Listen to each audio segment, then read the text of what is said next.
So now we're going to talk about your life story a little bit. Where were you born? Shreveport, Louisiana. Shreveport? You're a Louisiana lady? I'm a Louisiana girl. Yeah. Shreveport. And what was your family like that you were born into?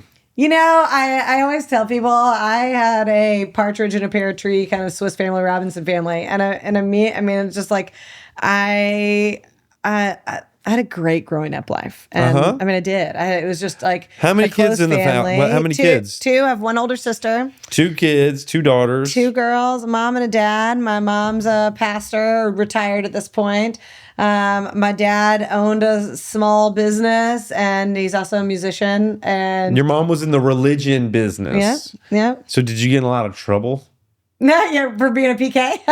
What's Not PK? A preacher's kid. Yeah, preacher's kid. Yeah. Yeah. No, I was a pretty good kid. I mean, I probably pushed limits more than my sister, but no, I was a pretty good kid. And like I said, like it was good. You know, we went to church and played sports and camped and sang music. What was the church? What's the church down there? Methodist. So United Methodist is a church I grew up in. What is Methodist? I don't know all the different Christian things or what differentiates them. Methodists are those one that can drink or not drink? Yeah, I don't know that drinking's a thing one way or the other. So people do. They're agnostic. Yeah. Yeah. So I mean, this is probably not how my mother would describe it, but look out, Mom. No, and I'm probably not the best theologian to like go down this path. But my general thought is, it's Christian, it's Protestant. Methodist, I've always joked and said it's like the easiest of the Protestants. They're the most laid back. Cool. Right? Like that's how I think of them. That sounds like a Louisiana religion. Yeah, not a lot of I mean, not to say that they don't have their things, but I don't think of like a lot of like hard fast rules, And so like there's some contemporary services, there's some traditional services, there's some new and old hymns, and there's you were going to church. Anybody's welcome, and so you were going on Wednesdays and on Sundays. You dressed up in your fine clothes, or not show up in jeans. Come as you are. Yeah. And so I sang in the choir, and then we moved to the contemporary service and played in the band. And you played in the band, or sang sometimes. Yeah. Your folks never got divorced. Nope, they're still married. To this day, they're still married. Yeah. And what'd you get into? What kind of childhood did you have? Oh, I mean, beautiful childhood. I was in a lot of sports, and like I said, like I said, my dad's a musician, so there was lots of singing, but I did. I was a pretty big swimmer as a kid. You're a swimmer. But I did swimming and soccer were probably my main 2, but I did a lot. I played basketball, played softball. I loved all of it. They got you into movement. And so I just loved it. I ran a lot. I was a runner just for fun. Just for fun. I would wake up in the morning and I'd go, on a long run, and then come wake up my sister. I'd like jump on her bed. Good morning. You were up early with a lot of energy. And she was like, "Come on," hit me and told me to go away. But yeah, I mean, it was great. My sister and we grew up opposites. She was the bookworm and piano player, and I was the just high energy sports kid. But it was great. Yeah, No complaints. And where'd you go to college? What did you do after? I went to undergraduate in Trinity University in San Antonio. Okay, so small liberal arts school. What took you away from Louisiana? I wanted to live. I wanted an explore. Adventure. Yeah. And I always knew that I would go somewhere else. Did you leave for school, or did you leave for something else? Yeah, I left for school. Yeah. Okay. And I always knew that I was going to go somewhere else just because I wanted to experience the world. And so I always knew. And same with my sister, we both left. And so I always knew I wanted to go. And so I ended up, and I wanted a smaller liberal arts school because I wanted to know my peers. And, I thought, so I went there because I think it was like 75% intramurals or whatever, like participation in intramurals. And I wanted athletic, and I also liked that, San Antonio was sunshiny. I love the sunshine. So yeah. Anyway, I went there. I initially thought I wanted to do physical therapy. That's what I thought I was going to go to school for. And then, to be honest, I don't even remember why, but I went to a physical therapist for something. I couldn't even tell you what body part or why, but I went to a physical therapist for something. It's wild that I can't remember that. And I thought it was the most boring experience. I walk in, the physical therapist gave me like 10 movements to do and then just disappeared. And then, I was thinking, what was that? Oh my gosh. What was that movie with, I can't even think of his name, but it was like this rehab guy. He he was this mean like CEO, and he was held by gunpoint and he got shot, and then he had to go to rehab, and he was like now this nice guy. Why can't I think of doesn't matter. That movie. You thought that rehab would make a bad CEO a good guy. No. Beside the point. There's whatever movie that is with Harrison Ford.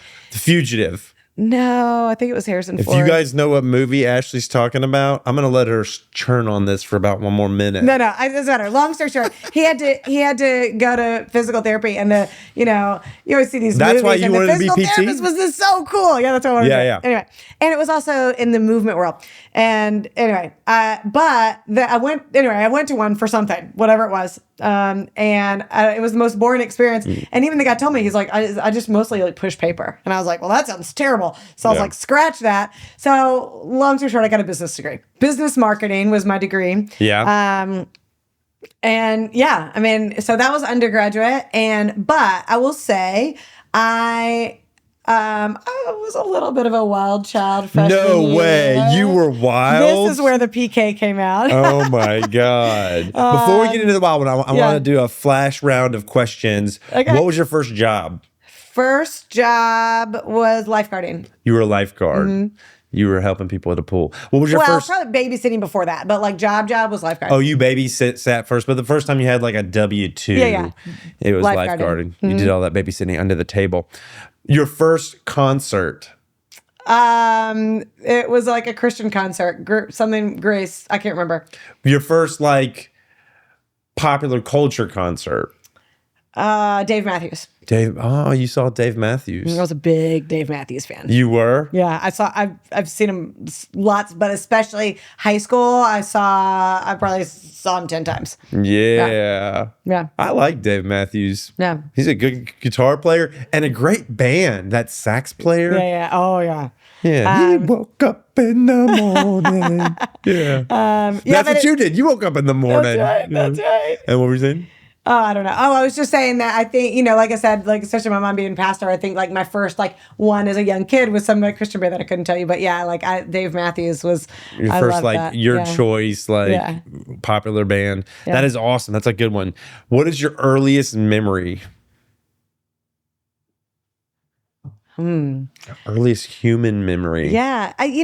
So sorry for this brief tangent here, but on that, that our memories come from the last time you told the story, right? Oh. And so if you have a memory, then you tell a story or whatever. So I think when you think of earliest memory, it's hard to know because like my parents have told so many stories of being young. Like, do I actually remember that? Yes. Or is it me remembering the story that they told and or like the VHS of like them, recording things?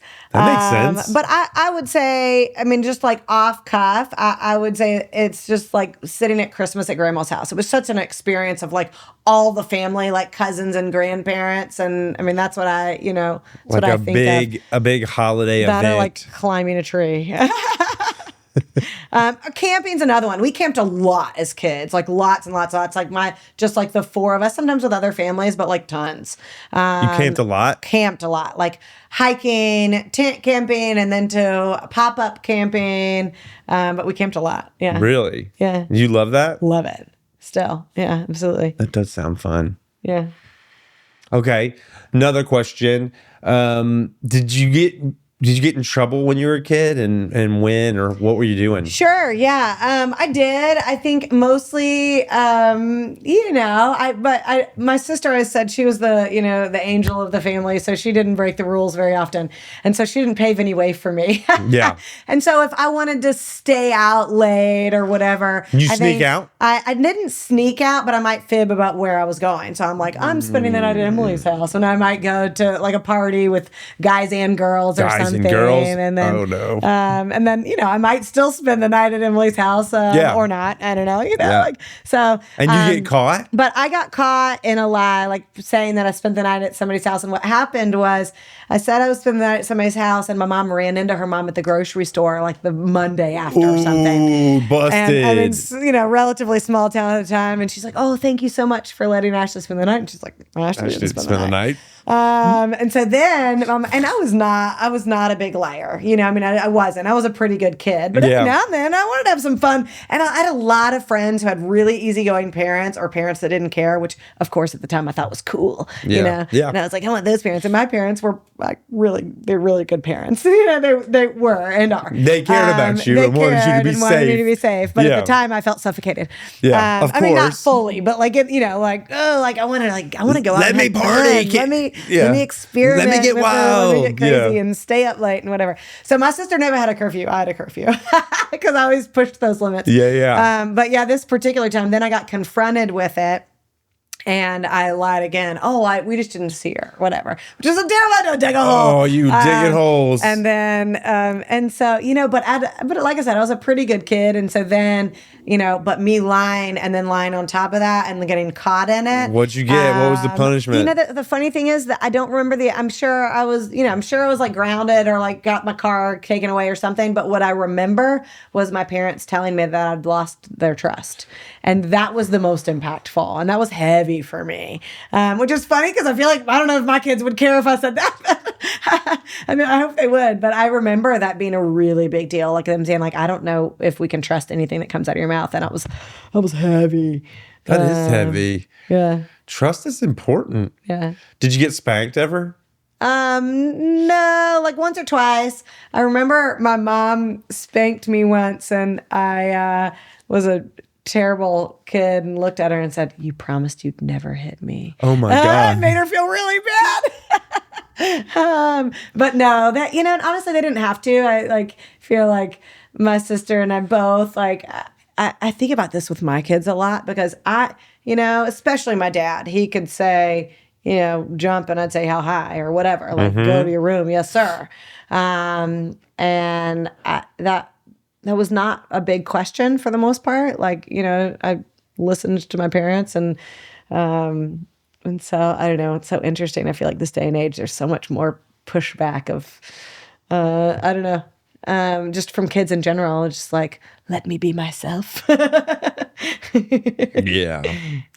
What did you do anything with one of your parents that was like y'all's thing that gave you opportunities to like bond together and share experiences? Yeah, I think a lot about. So, I mean, both my parents offer different things, but obviously, my mom was and still is probably more of like the day-to-day emotional support, right? Okay. Like I'm sick, she takes care of me. I'm like having a hard time, I can talk through it, that sort of thing. And like, I would say a little bit like classic mother, but I felt like cared for and taken care of on like this sort of basis. I thought of my dad more in like experiences. So like with sports, like for sure bonded over that and like training for these things or teaching me to drive a stick and, or musical things and singing harmony and stuff like that. Or even like in terms of my fear around things, I think about my dad a lot. Like I said, we camped and hiked and stuff, but I can remember as a kid, a very specific moment of climbing a tree. And I want to say my dad was actually in front of me or above me. And I got to a place where I'm like, I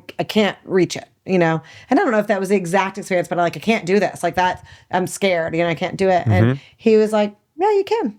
And did no question. And at that point in my life, and I think this is true for a lot of kids, you see yourself how your parents see you, because that's you believing what you're told to believe kind of sort of thing. Yeah. And I trusted him more than I trust myself, basically. I say it lightly, but I was like, oh, Dad says I can, so I can. And then I did. And so I thought of him as very empowering in terms of yeah, you can. And so, yeah, that's kind of how I see both of them. And I would say that still, Dad's more specific experiences or cars, car trouble, I call my dad, right? But yeah, and Mom's more kind of day-to-day, emotional support sort of thing. Heck yeah. What were the big events in your life?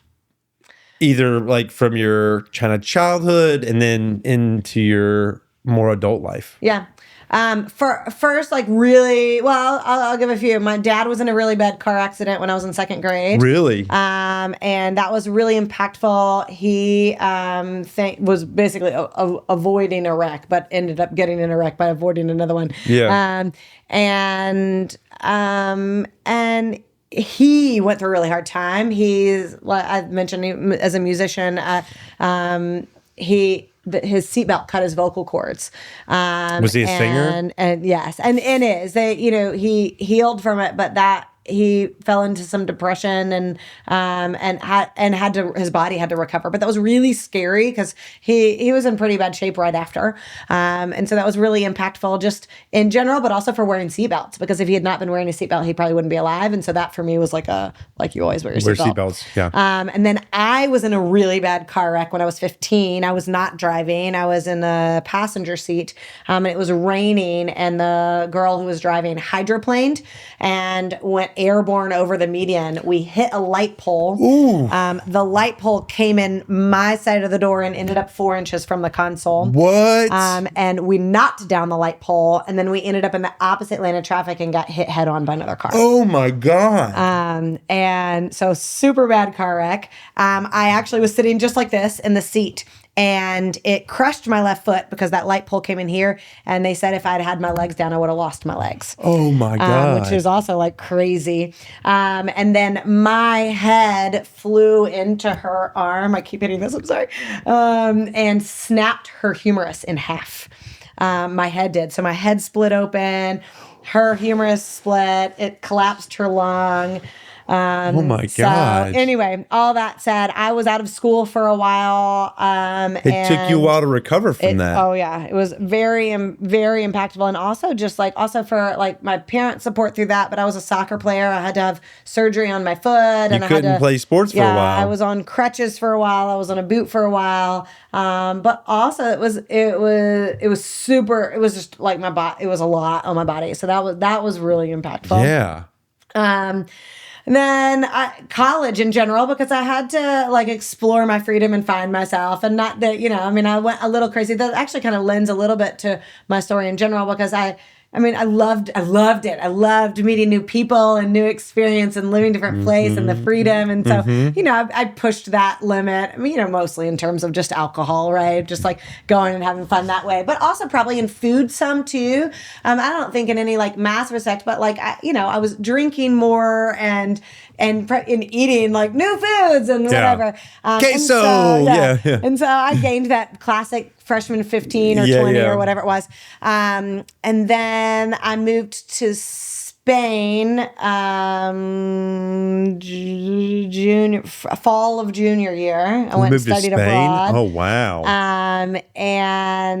And also was kind of like, that was my kickoff of like kind of re-tapping into my body. I was like in Spain, and so I was running and also walking a lot and eating just more clean, and I was loving that. And I traveled I saved up all this money because I'd been working as long as I can remember since 15 and just saving money.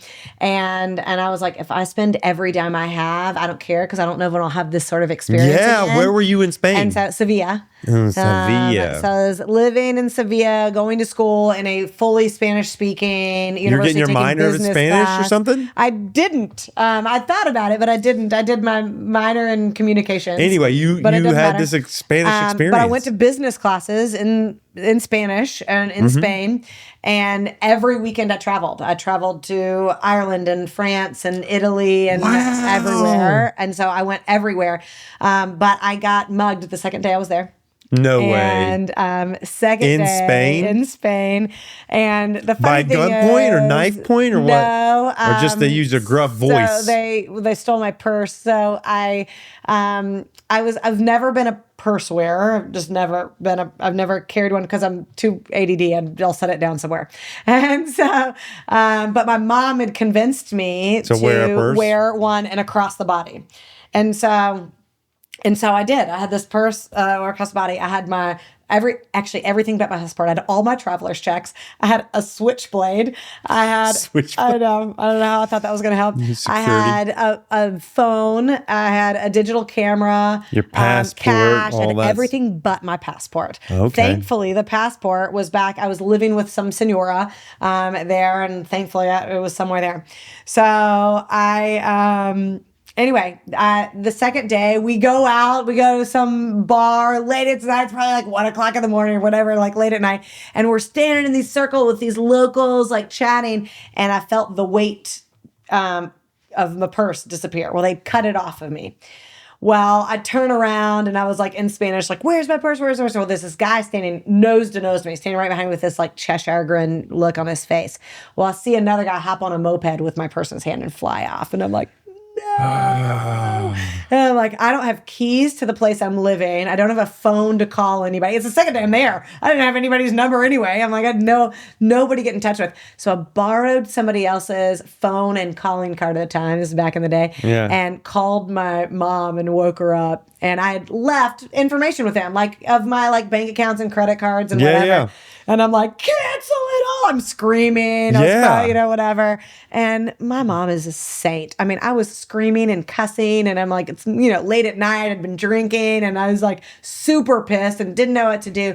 And I wake her out of a dead sleep. Yeah. And so like, she's like, thanks, Mom, by the way. I love you. Mother's Day was yesterday. And this is one of the things Ashley appreciates you for. I did. And instead of like panicking, even though she probably internally was, she was like, breathe. Yeah.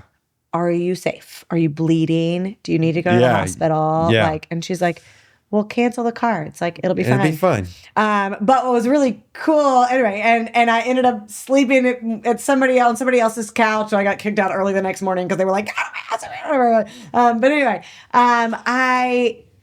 again, this is like back in the day. And so, or me and my parents didn't know any better. So they ordered me, my stuff, but new credit cards and debit cards and whatever, and sent it to me. Snail mail across seas. So it's like weeks, right? Before I get this back. And I had zero money. So I would like borrow 20 euros from like a friend here and there. But for the most part, I just didn't eat a lot. You just lived off the land? I went and you could get canned peas that were pop-topped. I didn't have a can opener. Oh my God. And a thing of like Cheerios. So I bought like a big, thing of Cheerios and canned peas. And I lived off of canned peas and Cheerios for like ever. Oh my God. And what's funny is when I came back to the States, I was like, I don't want to see another pea for a long time. But Cheerios, goodness. I got new. And at the time, like you couldn't use I couldn't like hand somebody a sheet with a credit card number on it to like pay for tapas or something. Right. But I could use it to purchase planes and trains and stuff like that. So I would still travel. And I would travel and then just like eat whatever canned food I could find or like cereal. And I would just eat off that. Like, I'd still travel. Ashley, you're the second person I've interviewed that got robbed during in international travel. Yeah. Mary Richardson Perez just told me when she went to India, she had her purse stolen when she was on one of the buses, or they took all of her money out of her purse, and she was left kind of stranded without her passport, without her money in India. Yeah. Well, thankfully I had my passport, but it was like actually a cool experience. I was like, all right, cool. Let's figure out how to like live abroad and broke and still travel. And, and then ultimately I got my cards and, kept traveling or whatever. But I had such crazy experiences. I mean, I slept on park benches and on beaches and had a train catch on fire in Italy. I mean, like, what? I had such I ended up starting. We'll need a whole episode just to learn about your Spanish trip. I ended up starting, because again, back in the day, we didn't, we were doing social media and stuff like that. And so I ended up starting this blog, or not a full blog. I ended up starting an email chain that was Ashley's Top 10. So every Sunday I would send an email to family and friends of the top 10 craziest things that happened to me during that week. Wow. And I did it for like months on end. And so anyway, I was telling somebody the other day, I was like, I need to go back and see if I can find this. You should. It'd be really cool to see. We're going to see if Ashley can find those and she can share those with you guys. Yeah. Last question, because we got about 5 minutes. It's all good. Is there a time in your life that you remember being the catalyst for what you do now? Well, that was what I was going to say next. And there were two things. So one, like I said, I gained that like freshman 15 or 20, and I didn't like, I mean, I was having so much fun, but suddenly I'm like, I don't love how clothes are fitting. I don't love how I feel. And there was a moment of like, I need to like kind of find who I am and my core values. Because I'd spent the first 2 years kind of like, woo, here I'm at college. What am I, like freedom. Yeah. And then like by junior year, I'm like, and especially just traveling abroad too, it's really like, you see yourself in this grain of sand and this bigger picture of the world. It was the first time I like really had seen the world from a bigger view. And so that was really my like initial into like back of like kind of, because I grew up relatively healthy, like playing sports and eating relatively healthy and all of that. So that was initially part of that. And then I got back and continued to work on that. So I ended up working really hard at like what I was doing exercise wise and food wise. And I probably lost 20 plus pounds. I mean, so by senior year, I was in really good shape, and people kept asking me, what are you doing? And I'm like, diet and exercise.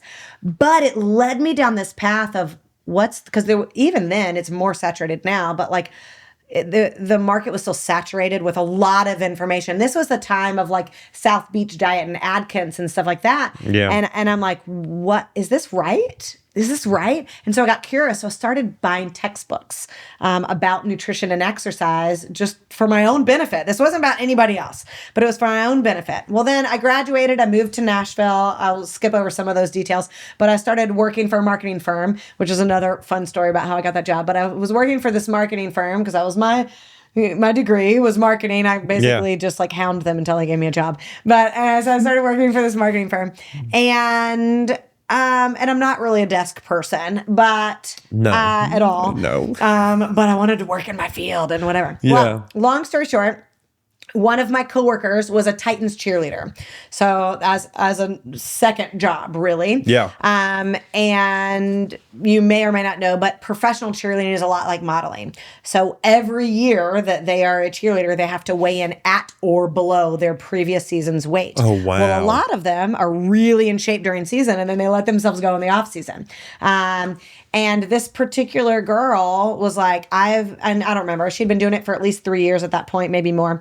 And she said, I have always lost the weight unhealthily, diuretics and starving myself and all this stuff. And she's like, I need to lose 20 pounds before next season, but I'd like to do it right. And she's like, I noticed that you're really, like into, nutrition and exercise. And and I talked about it all the time. I even changed like what they were bringing for like Friday meetings instead of donuts, because I kept bringing my like egg white omelets to eat. And they're like, all right, should we change what we're eating? And everybody's like, yes. And so that was fun too. So anyway, she came to me and was like, I want your help to do this healthfully. And I'm like, cool, I love this. And so she also knew I was a little unhappy working in an office. Like I liked what I did, but every day I'm like, I'm like sitting in traffic. I'm sitting behind a desk. I'm living in traffic or whatever.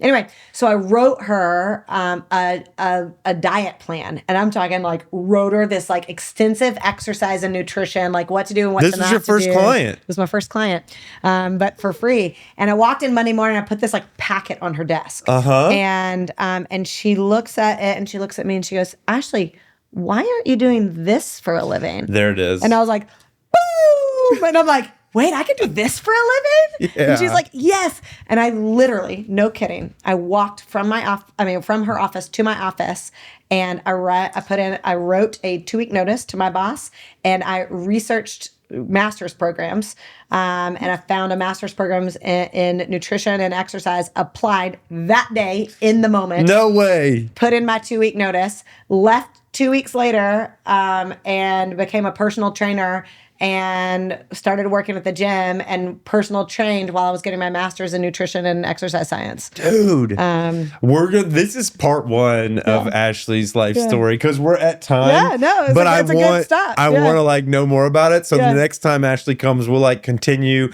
and we'll go more into Spanish shenanigans. Yep. We'll learn more about the journey from kind of like that first client to where you are now, and we'll find some other things to talk about. I love it. We always do.